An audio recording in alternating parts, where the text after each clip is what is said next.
ಇದು ಡಿಜಿಟಲ್ ಯುಗ. ಇಲ್ಲಿ ಏನಿದ್ರು ವೆಬ್ ಮೀಡಿಯಾದೇ ಸಾಮ್ರಾಜ್ಯ. ಈ ಡಿಜಿಟಲ್ ಮೀಡಿಯಾ ನಿಜಕ್ಕೂ ಪೈರಸಿಗೆ ಕೊಡಲಿ ಪೆಟ್ಟು ಕೊಡುವ ಒಂದು ಸಾಧನ ಎಂದರೆ ತಪ್ಪಾಗಲ್ಲ.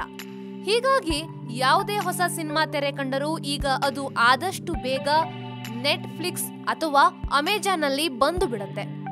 ಇವೆರಡೂ ಕಂಪನಿಯವರು ಈಗ ಪೈಪೋಟಿಗಿಳಿದು ಹೊಸ ಕನ್ನಡ ಸಿನಿಮಾಗಳ ಡಿಜಿಟಲ್ ಹಕ್ಕನ್ನ ಖರೀದಿಸುತ್ತಿದ್ದಾರೆ. ಈ ಹಿಂದೆ ಅಮೆಜಾನ್ ಪ್ರೈಮ್, ಕೆಜಿಎಫ್, ಬಜಾರ್ ಸೇರಿದಂತೆ ಹಲವಾರು ಹೊಸ ಕನ್ನಡ ಸಿನಿಮಾಗಳ ಡಿಜಿಟಲ್ ಹಕ್ಕನ್ನ ಖರೀದಿಸಿತ್ತು. ಈಗ ಸರದಿ ಯಜಮಾನನದ್ದು. ಯಜಮಾನನ ಡಿಜಿಟಲ್ ಹಕ್ಕನ್ನ ಅಮೆಜಾನ್ ಪ್ರೈಮ್ ಖರೀದಿಸಿದೆಯಂತೆ. ಅದು ಸಹ 3.75 ಕೋಟಿ ರೂಪಾಯಿ ಮೊತ್ತಕ್ಕೆ. ಇಷ್ಟೊಂದು ದೊಡ್ಡ ಮೊತ್ತಕ್ಕೆ ಡಿಜಿಟಲ್ ಹಕ್ಕು ಮಾರಾಟವಾಗಿದೆ ಎನ್ನಲಾಗುತ್ತಿದೆ. ಅಷ್ಟೇ ಅಲ್ಲ, ಈ ಸಿನಿಮಾದ ಹಿಂದಿ ಡಬ್ಬಿಂಗ್ ಹಕ್ಕು 6 ಕೋಟಿ ರೂಪಾಯಿ ಹಾಗೂ ಟಿವಿ ಹಕ್ಕನ್ನ ಅಂದಾಜು 10 ಕೋಟಿ ರೂಪಾಯಿಗೆ ಮಾರಾಟ ಮಾಡಲಾಗಿದೆ ಅನ್ನೋ ಸುದ್ದಿ ಗಾಂಧಿನಗರದಲ್ಲಿ ಓಡಾಡ್ತಿದೆ.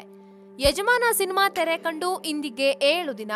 ಆದ್ರೆ ರಿಲೀಸ್ ಆಗಿ ಯಶಸ್ವಿ ಪ್ರದರ್ಶನ ಕಾಣುತ್ತಿರುವ ಈ ಸಿನಿಮಾ 3 ದಿನಕ್ಕೆ 30 ಕೋಟಿ ರೂಪಾಯಿ ಗಳಿಸಿತ್ತು ಎನ್ನಲಾಗಿತ್ತು. ಆದ್ರೆ ಈಗ 5 ದಿನಕ್ಕೆ ಯಜಮಾನ ಬಾಕ್ಸ್ ಆಫೀಸ್ ನಲ್ಲಿ 50 ಕೋಟಿ ರೂಪಾಯಿ ಗಳಿಕೆ ಮಾಡಿದ್ದಾನೆ ಎಂದು ಅಂದಾಜಿಸಲಾಗುತ್ತಿದೆ.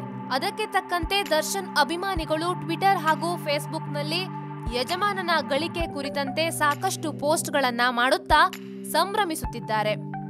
ಆದರೆ ಕೇವಲ ಸಿನಿಮಾ ಮಂದಿರಗಳಲ್ಲಿ ಆಗಿರುವ ಕಲೆಕ್ಷನ್ ನಿಂದಾಗಿ 50 ಕೋಟಿ ರೂಪಾಯಿ ಬಂದಿದೆ ಎಂದು ಅಭಿಮಾನಿಗಳು ಎನ್ನುತ್ತಿದ್ದಾರೆ. ಆದರೆ ಅದು ಸಾಧ್ಯವಿಲ್ಲ ಅನ್ನೋ ಮಾತುಗಳು ಸಹ ಕೇಳಿ ಬರುತ್ತಿದೆ. ಹೀಗಿರುವಾಗ ಈ ಸಿನಿಮಾದ ಟಿವಿ, ಡಿಜಿಟಲ್ ಹಾಗೂ ಡಬ್ಬಿಂಗ್ ಹಕ್ಕುಗಳ ಮಾರಾಟದಿಂದ ಬಂದಿರುವ ಮೊತ್ತ ಸೇರಿದ್ರೆ 50 ಕೋಟಿ ರೂಪಾಯಿ ಆಗಬಹುದು ಎನ್ನಲಾಗುತ್ತಿದೆ. ಲಾಭದಲ್ಲಿರುವ ನಿರ್ಮಾಪಕರಾದ ಬಿ ಸುರೇಶ್ ಹಾಗೂ ಶೈಲಜಾ ನಾಗ್ ಮುಖದಲ್ಲಿ ಯಜಮಾನ ನಗೆ ಮೂಡಿಸಿರೋದಂತೂ ಸತ್ಯ.